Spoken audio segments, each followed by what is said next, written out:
My name is Elena Motseng. I am 42 and I've lived in Windhoek. I grew up in Windhoek, lived in Windhoek all my life.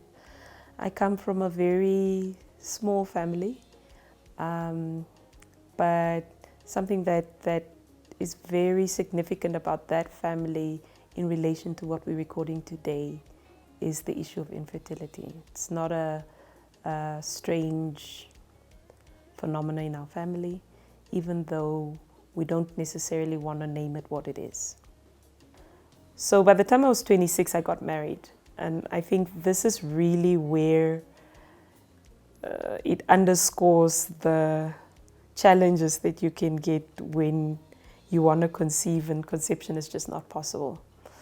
So we got married. I was married for a total of 9 years to someone who already had a child before the marriage, a girl child before the marriage. So of course, when I got married, the desire to have a male child was there. And so there's this silent pressure that's mounting on you because you're supposed to be the one who falls pregnant. So if there's a problem, the problem must be with you because you're the one who must carry this child. So in the first couple of years, we tried medical intervention as well, just to see if we can conceive. But I think by the time we really tried medical intervention, the marriage had become very unhealthy, and it had become unhealthy for a lot of reasons. But one of the reasons for sure was the inability to bring about a child.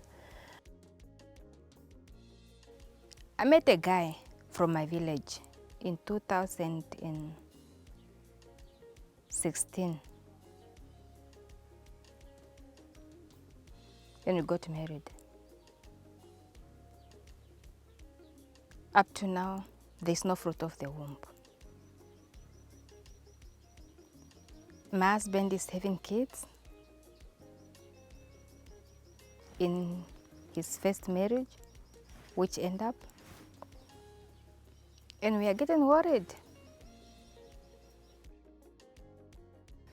Sasi sandama kuja gamone tanditse ya kuja ninu psaka diwashike shashon sane kwanja aje eno problema tatu kipangero tatu ngambia na mbea sane kwanja ya hamunike o problema ye ndo hotero kwara mwetati nando ndikare kan sane kwanje tetu non.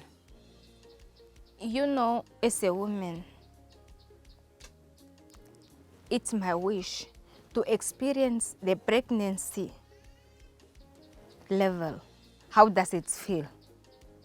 You know, wearing those kind of dresses like any other pregnant woman, breastfeeding your baby, you see.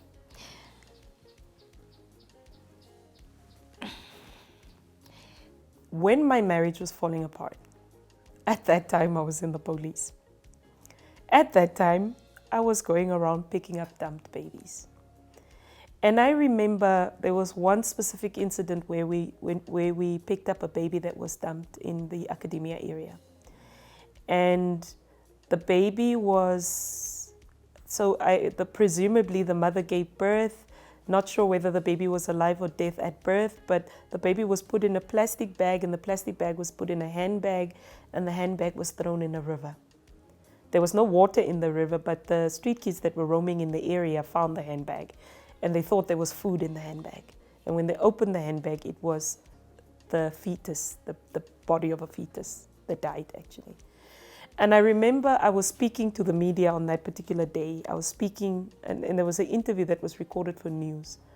But I usually used to wear sunshades on interviews like that because it was particularly difficult for me to process how somebody would be able to do that when I know how difficult it is for me to have a baby.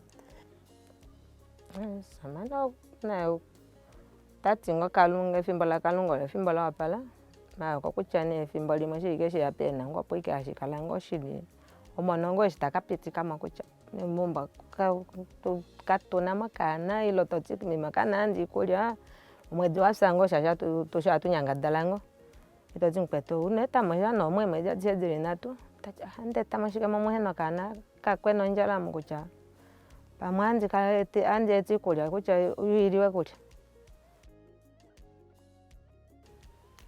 I would never be able to have a child of my own. And by far this was my worst fear. And if anybody sits for a moment and think, what is my worst fear in life? If you just take that minutes to think about your worst fear in life, now imagine you actually living your worst fear in life. Because to me, what was my worst fear in life?